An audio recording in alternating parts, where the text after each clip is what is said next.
Salmo 18, nós vamos refletir no verso 30. Vamos iniciar a nossa reflexão desse salmo, refletindo no verso 30 do Salmo 18.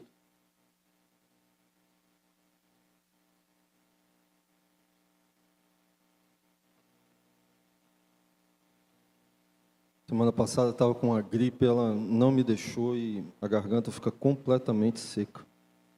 Mas vamos lá. Meus irmãos, esse mês de abril, nós estamos meditando como tema, o tema das pregações é Ensina-me os teus caminhos, Senhor. E a ênfase da escola bíblica e educação cristã, e especificamente o tema que nós vamos trabalhar hoje na nossa pregação, é que o caminho do Senhor é perfeito. Então, todos abriram suas Bíblias no Salmo 18, não tem capítulo. No Salmo 18, no verso 30 desse Salmo, diz assim a palavra do Senhor: o caminho de Deus é perfeito, a palavra do Senhor é confiável, Ele é escudo para todos os que nele se refugiam. Baixe sua cabeça, vamos orar mais uma vez. Santo e amado Pai, em nome do Teu Filho Jesus Cristo, nós que estamos reunidos aqui, Senhor, para aprender mais de Ti, aprender da Tua palavra, Te rogamos a Tua presença e que o Teu Espírito Santo esteja a conduzir essa pregação. Que eu diminua e que Tu cresças, que o Teu nome seja glorificado e exaltado acima de tudo, Senhor. Tudo isso nós Te rogamos e agradecemos, no nome de Jesus. Amém. Meus irmãos, nós vamos começar essa nossa reflexão de hoje pensando sobre um aspecto: como o nosso Deus é especialista em escolher os improváveis. Vamos aproveitar que estamos no mês da educação cristã, no mês da EBD, e vamos lembrar dos livros que estamos lendo nesse momento, agora nas lições da nossa igreja. Nós estamos numa miscelânea, entre 1ª e 2ª Reis e 1ª e 2ª Crônicas, já nos encaminhando para o final. E é interessante como nós vemos as figuras dos reis de Israel, os reis de Judá, ou os reis, como o caso de Davi, que é o compositor desse salmo, que era o rei do reino unificado, e como os reis, eles são criaturas extremamente questionáveis, comportamentos extremamente questionáveis. Considera-se historicamente que nenhum rei de Israel foi bom, mais precisamente, como diz as Escrituras, que nenhum rei de Israel andou nos caminhos do Senhor, e que os reis de Judá, a maioria foi bom, mas nem todos também andaram no caminho reto do Senhor. E o detalhe é que quando nós pegamos o texto bíblico, e veja, a Bíblia é a palavra de Deus. A palavra do Senhor é inerrante, é eficaz, e nós, como batista, cremos assim e seguimos este princípio. Não existe essa coisa de atualização, não existe essa coisa de mudança, existe o entendimento daquilo que a palavra do Senhor nos mostra. E quando você estuda, uma das coisas muito interessantes ao estudar a palavra do Senhor, é pegar os heróis da Bíblia, homens que foram destacados por Deus, e ver como essas pessoas, homens e mulheres, tinham tudo, menos uma característica que você pudesse escolher para estar, seja entre os patriarcas da nação de Israel, ou seja, como o herói de qualquer livro religioso. Então, a gente começa com Abraão. Abraão era um caldeu, ou seja, Abraão era da região da Babilônia, era da região do Eufrates, lá em cima, ele era de uma outra terra. E alguém com propensão à mentira, que mentiu várias vezes em sua trajetória, e, no entanto, foi escolhido para ser o pai desse grande povo. Aí depois nós temos Jacó. Irmão, Jacó era um vigarista. Se você for pegar lá, eu não estou inventando nada aqui não. Pegue a Bíblia, vá ler e veja essas figuras. Jacó era um vigarista sem teto. E, no entanto, dele vieram 12 homens que foram os pais das 12 tribos do povo de Israel. Aí nós chegamos em Moisés. Moisés era uma pessoa já na terceira idade, alguém com 80 anos, gago, assassino, que estava numa terra estrangeira.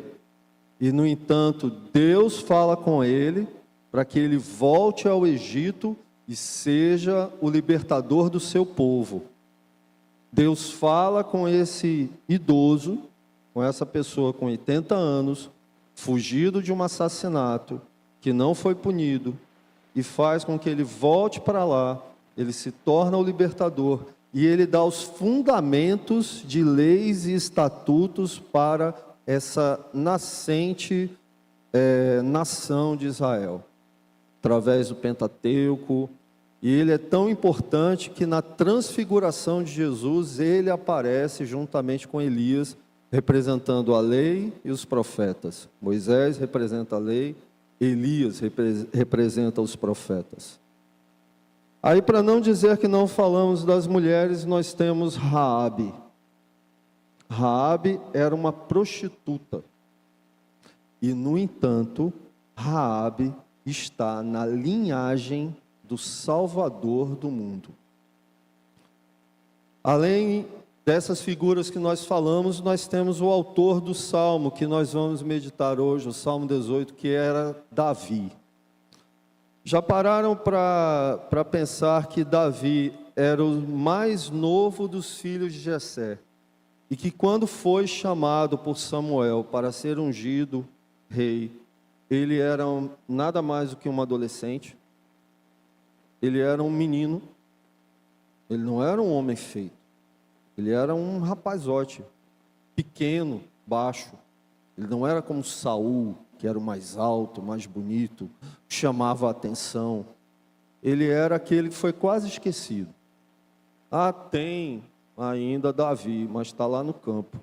Pois mande chamar, é com ele mesmo que eu quero falar. Nós temos os apóstolos, homens brutos, pescadores, cobradores de impostos, pessoas sem muita letra, sem muito preparo, e, no entanto, foram os primeiros seguidores de Jesus.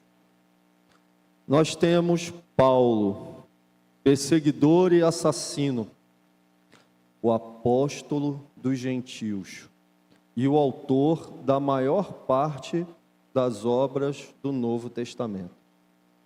E, além de todas essas figuras improváveis, temos eu e cada um dos irmãos aqui. Improvável. Aquele que nunca pensou, que nunca sonhou, que nunca quis ser pastor. E tantos outros irmãos e irmãs ao longo da história que não deveriam ter estado entre aqueles alcançados pelo amor do Senhor e salvos pelo sangue remidor de Jesus. No entanto, muitos constam na palavra e muitos passaram pela história do Senhor.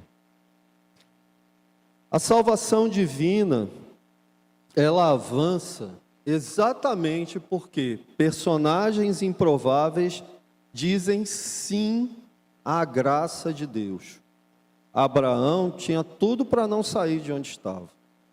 E, no entanto, ouve a voz de Deus, junta todas as suas coisas, saiu da sua terra, saiu do meio da sua parentela, para ir para onde ele não sabia. Porque o que ele sabia foi o que Deus disse: vai para a terra que eu te mostrarei. Está no futuro. Ele não saiu de lá com uma carta, um mapa. Ele não saiu com um mapa. Ele saiu. Ele confiou em Deus e saiu. Então, muitos desses improváveis terminaram confiando que o caminho do Senhor é perfeito. Não há erros, não há atrasos, não há enganos. O Senhor faz tudo no tempo certo, da maneira certa, usando as pessoas que Ele entende que são as pessoas certas. O Salmo 18, ele é um salmo de Davi, e ele é um salmo que faz uma retrospectiva dos vários livramentos de Deus na vida de Davi, onde o rei engrandece ao Senhor por seus feitos gloriosos e destaca, declara seu mais profundo amor por ele. Davi teve vários erros, Davi teve várias falhas, mas Davi tinha um amor genuíno pelo Senhor. E esse salmo, Salmo 18, assim como outros salmos que vêm depois daqui, ele nos mostra exatamente isso. O salmo, ele começa e termina com uma doxologia. Para quem por acaso tem alguma dificuldade com esse conceito, é uma glorificação da grandeza e da majestade divinas. Então, o Salmo 18, ele começa e termina com uma doxologia. E esse cântico, que o salmo era para ser cantado, ele mistura louvor ao Senhor e testemunho daquilo que o Senhor fez na vida de Davi. É um salmo de triunfo e louvor, escrito e entoado depois que o Senhor coroou Davi, rei sobre todo Israel, lhe dando vitória sobre todas as nações que se opunham a seu governo. Outra versão deste cântico, se você quiser ir depois dar uma olhada lá na sua Bíblia, está no final da segunda carta de Samuel, no capítulo 22. Tem várias citações desse salmo lá, ele está quase todo lá, além de alusões feitas a ele no Salmo 116. Então, esse Salmo 18 é o primeiro em que Davi celebra a imensurável graça que Deus sempre demonstrou para com ele, tanto ao introduzi-lo na posse do reino, quanto a partir daí sustentá-lo enquanto rei de Israel. Nós entendemos que Deus também mostra que o seu reinado era uma imagem e tipologia do reino de Cristo, com o fim de nos assegurar e ensinar que, a despeito de todo o mundo e de toda a resistência que o mundo sempre faz ao reino de Deus, esse reino, ele é tremendo, ele é fruto do incompreensível poder do Pai e, principalmente, ele é sempre um reino vitorioso. A mensagem do Evangelho é sempre uma mensagem vitoriosa. Então, o Salmo 18, ele gira em torno do Senhor, e ele gira em torno daquilo que ele, em sua graça, fez pelo seu servo Davi. Mostra também o que o Senhor pode fazer por nós, nos dias de hoje, se nós crermos em Deus e lhe obedecermos. Porque depois de Deus ter, com sua própria mão, colocado Davi no trono real, Davi não teve vida fácil. Davi não teve um tempo fácil. Ele foi imediatamente acossado por tumultos e insurreições que partiram, inclusive, de seus próprios súditos. Imagine que você assume uma posição no trabalho, assume uma posição na sua igreja, assume uma posição de liderança em algum lugar social do qual você faça parte.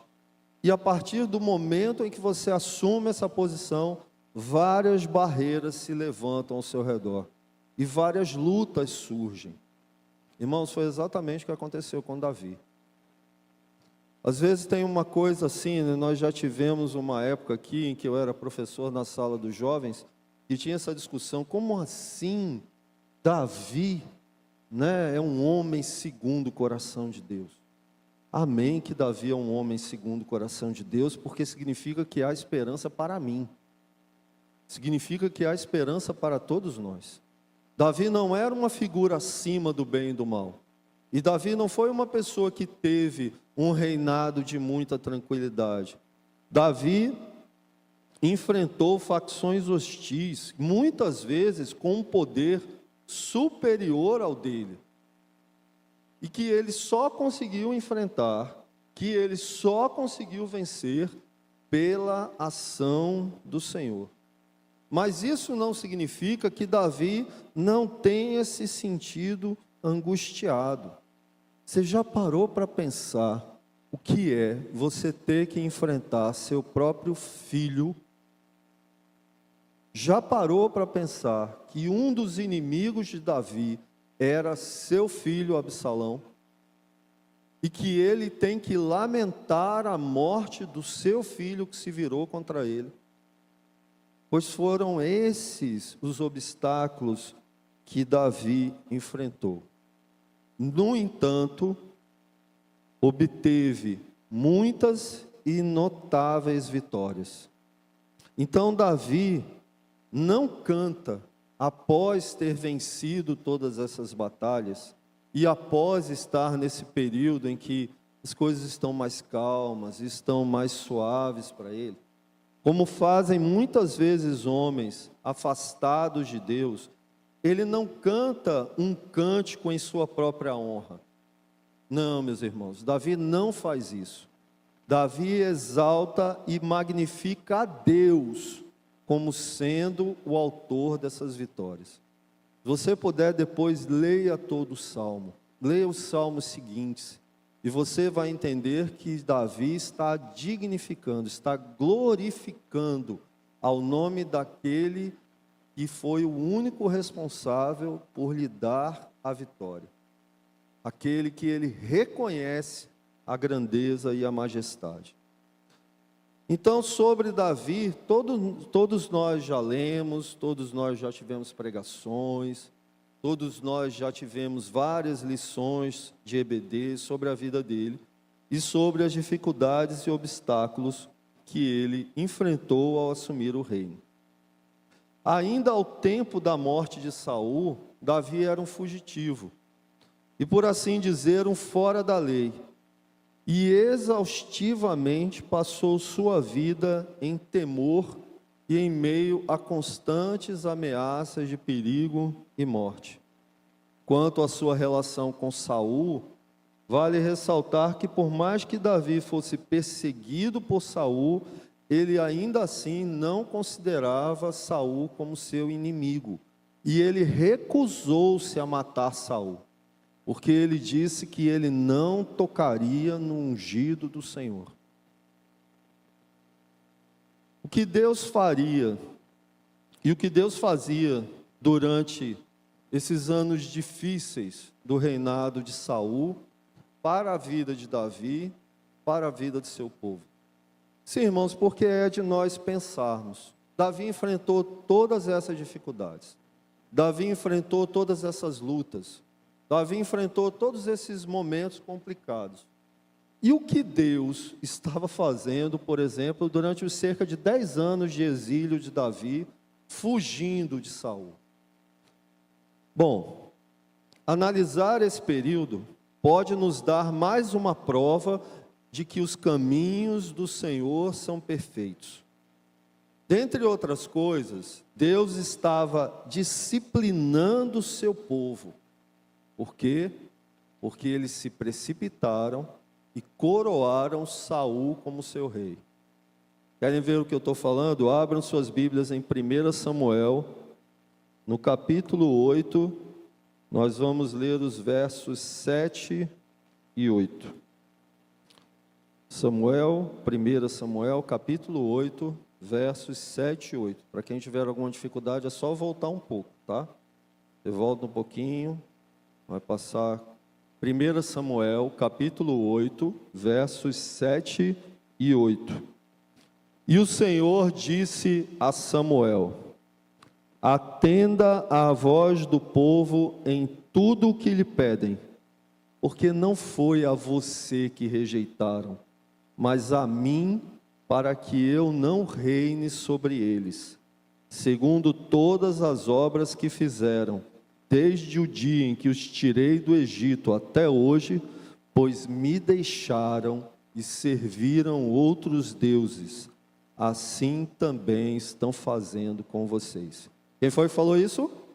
O próprio Deus falou isso a Samuel, reconhecendo que seu povo não quis a Deus, mas preferiu um rei que eles mesmos escolhessem e que eles entendessem que era seu rei. Deus, em sua longanimidade, também estava dando a Saul a oportunidade de se arrepender de suas falhas. Meus irmãos, se você vai ler 1 Samuel, você vai ver que Deus vai perder a paciência com Saul lá na frente. Muitas coisas aconteceram. Deus deixou que Samuel coroasse Saul.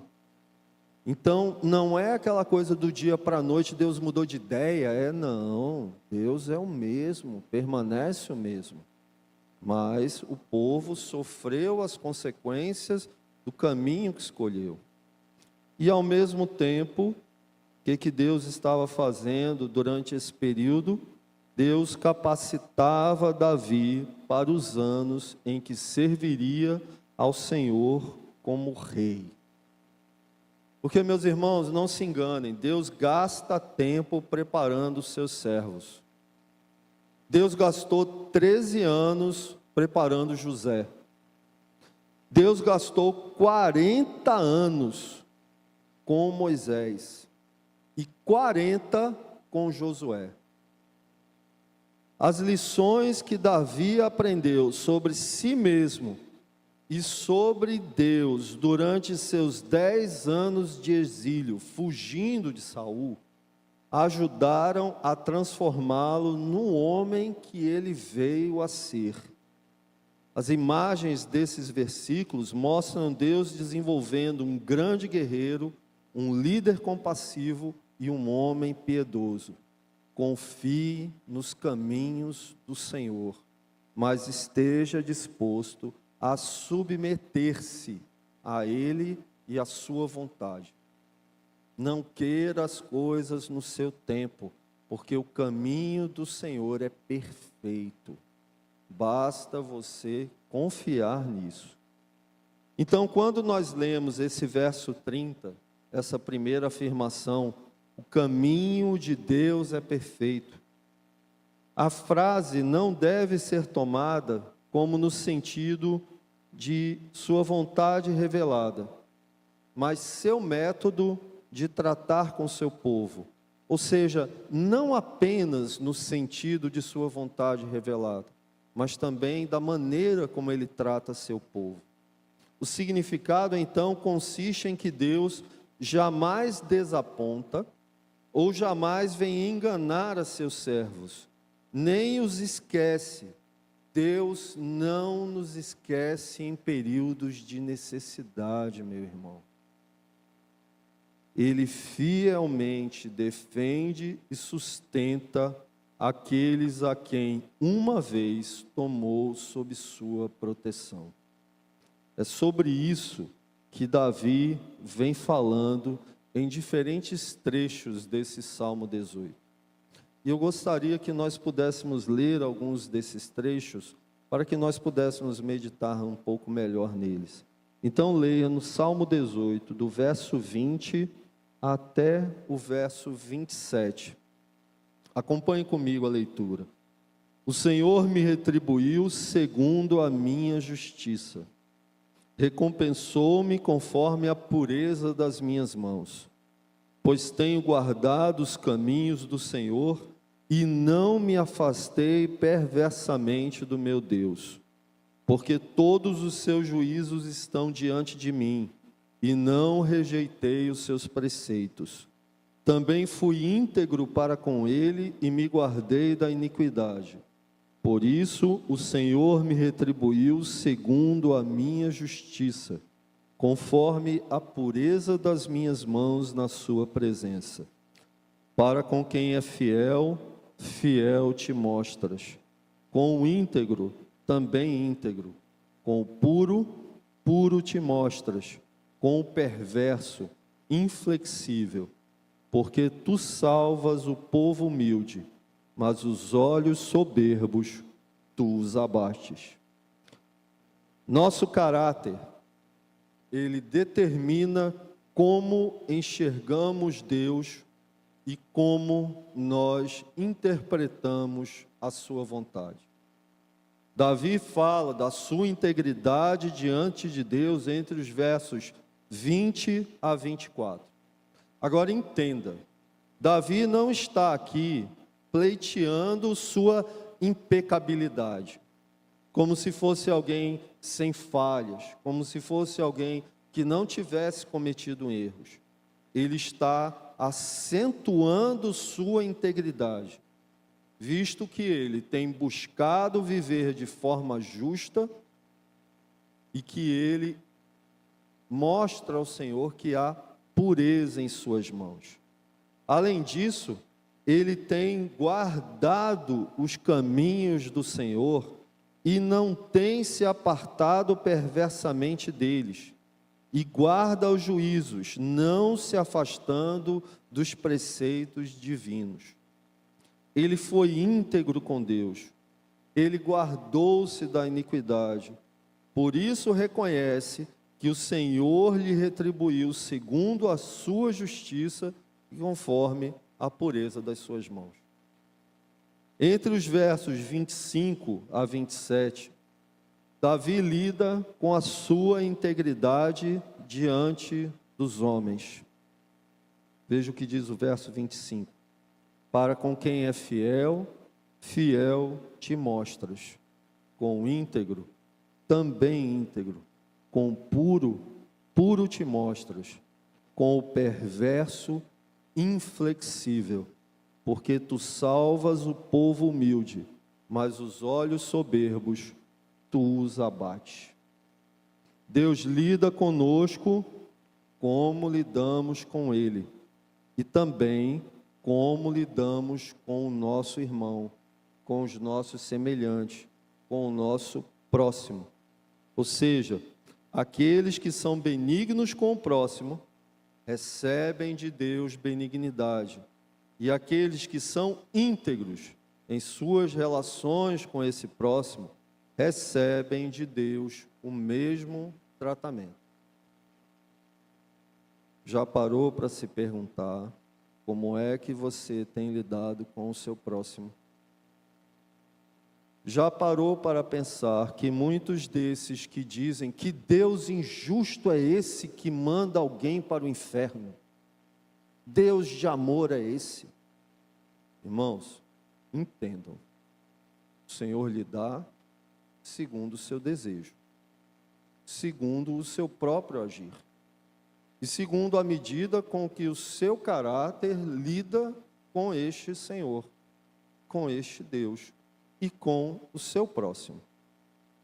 Todos se acham maravilhosos, todos se acham muito bons, mas aqueles alcançados e remidos pelo sangue do Senhor têm o costume de levar as suas vidas, de seguir as suas vidas aos pés do Senhor, derramando-se diante dele continuamente em exame das suas próprias atitudes, daquilo que fazem, daquilo que pensam, da maneira como agem, entendendo que não podem mentir para o Senhor.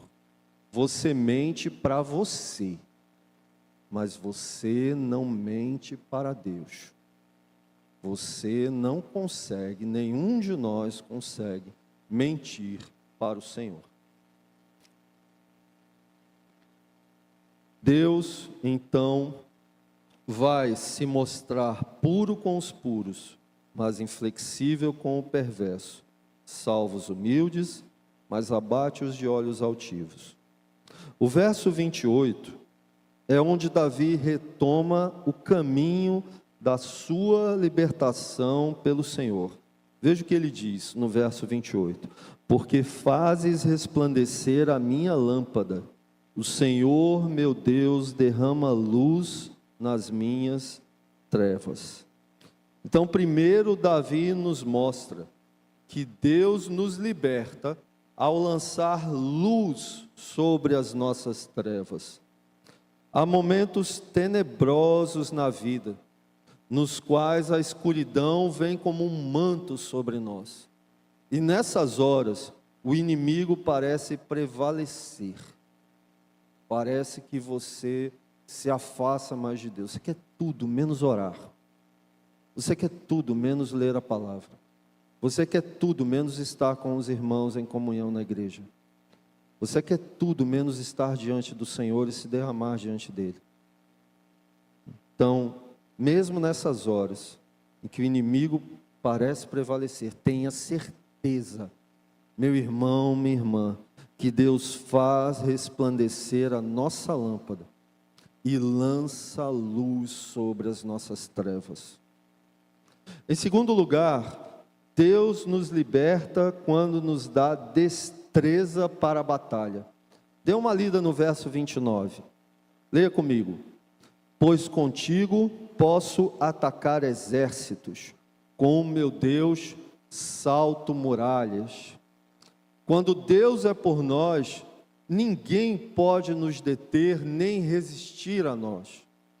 Com Deus, Davi venceu exércitos. Com Deus, Davi saltou muralhas.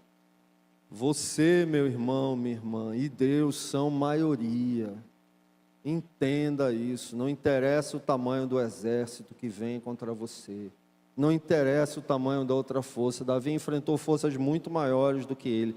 Davi era improvável não apenas na sua escolha.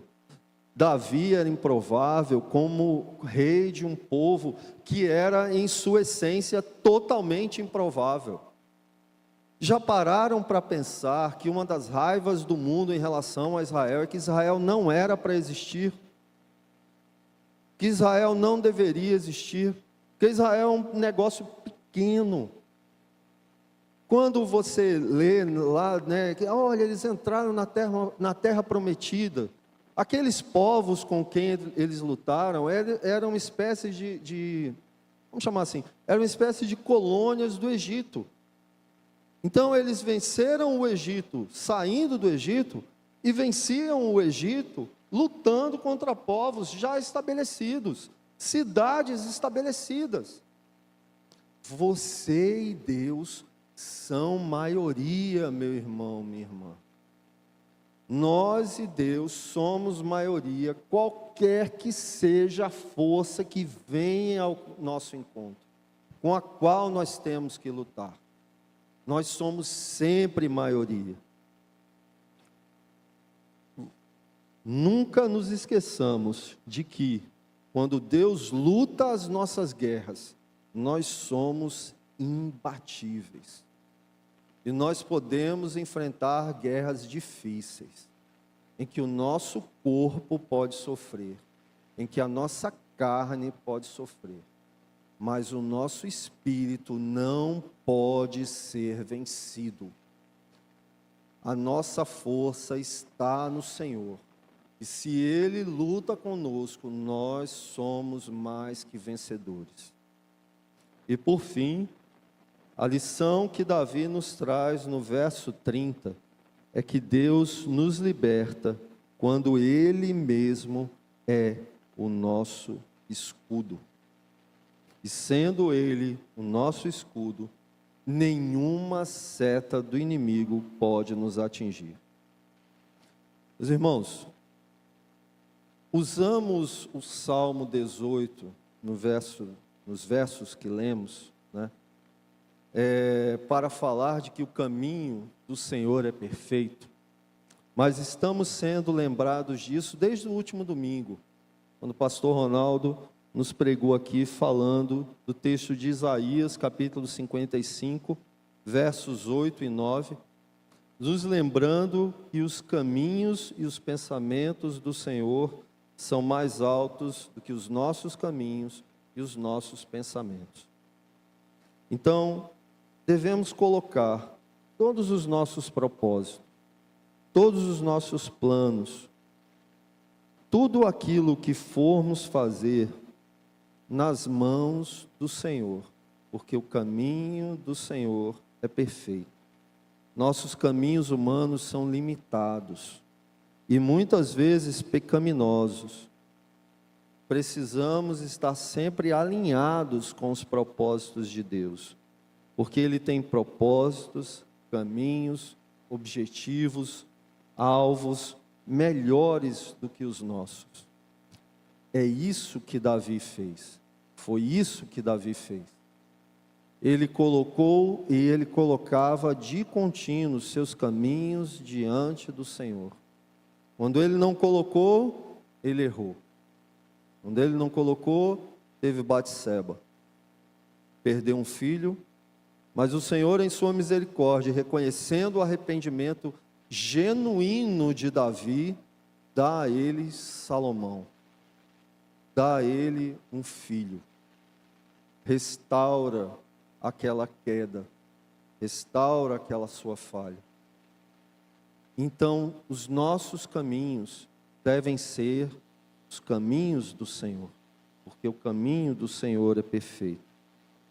Agora entenda, jamais sentiremos qualquer solicitude por Deus, ou seja, jamais estaremos dispostos a orar a Ele e nos colocarmos submissos à sua vontade, a menos que Ele primeiro se aproxime de nós, especialmente através da sua palavra. Daí a importância de estarmos cativos à palavra do Senhor, de estarmos continuamente buscando a palavra do Senhor, nos fortalecermos na palavra do Senhor, diante do Senhor, orando ao Senhor, nos colocando diante do Senhor. Depois de Davi haver asseverado, garantido que Deus auxilia seu povo com absoluta seriedade, ele acrescenta ao mesmo tempo que a palavra do Senhor é confiável. Então, descansemos seguros de que Deus realmente se mostrará íntegro para conosco. Por quê? Porque Ele prometeu ser nosso guardião e ser nosso defensor. E a sua promessa, ela é definida e absolutamente infalível.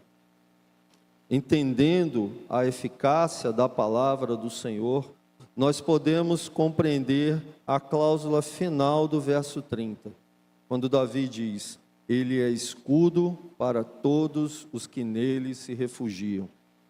De fato, é comum dizer que a palavra de Deus é pura e sem qualquer misto de fraude e mentira, a semelhança da prata, que é bem refinada e purificada de todos os seus resíduos. Porém, devemos cuidar da nossa incredulidade na palavra. Devemos cuidar, pois sempre que os resultados que esperamos dos acontecimentos não correspondem às nossas expectativas, meu irmão, minha irmã, não há nada a que somos mais inclinados a fazer do que começar a nutrir pensamentos profanos e suspeitos acerca da palavra de Deus. O homem, em sua autossuficiência, termina se afastando do Senhor, porque o Senhor não fez aquilo que ele julgou que deveria ser feito. E não é o que a palavra do Senhor nos diz. Fazemos dela mentirosa quando queremos dizer que determinamos algo ao Senhor, quando na verdade devemos ser submissos à sua vontade, entendendo que ela é boa, agradável e perfeita. Não diz em canto nenhum que ela é fácil, mas que ela é boa, agradável e perfeita.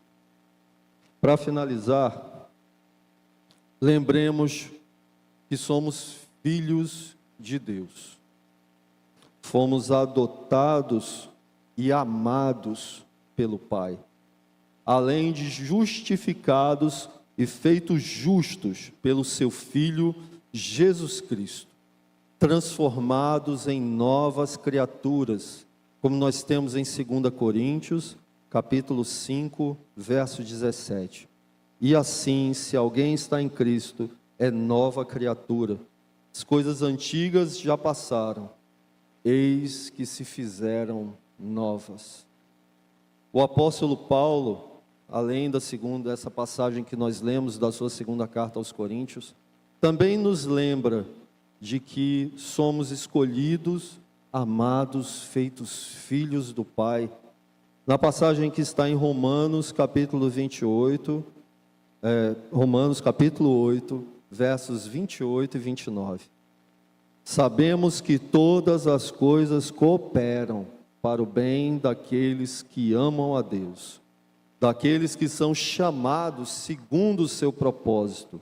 Pois aqueles que Deus de antemão conheceu, Ele também predestinou para serem conformes à imagem de seu Filho, a fim de que Ele seja o primogênito entre muitos irmãos. Meu irmão, minha irmã, Deus é especialista em improváveis. Nós lemos um salmo de louvor a Deus de um desses improváveis, que está na Bíblia. Mas entreguemos os caminhos da nossa vida ao Senhor, porque Ele é especialista em improváveis. Então, Ele é especialista em mim e é especialista em você. E lembremos sempre que os caminhos do Senhor são perfeitos. Quer saber como? Salmo 37, verso 5. Entregue o seu caminho ao Senhor, confie nele e o mais Ele fará. Que o Senhor nos abençoe.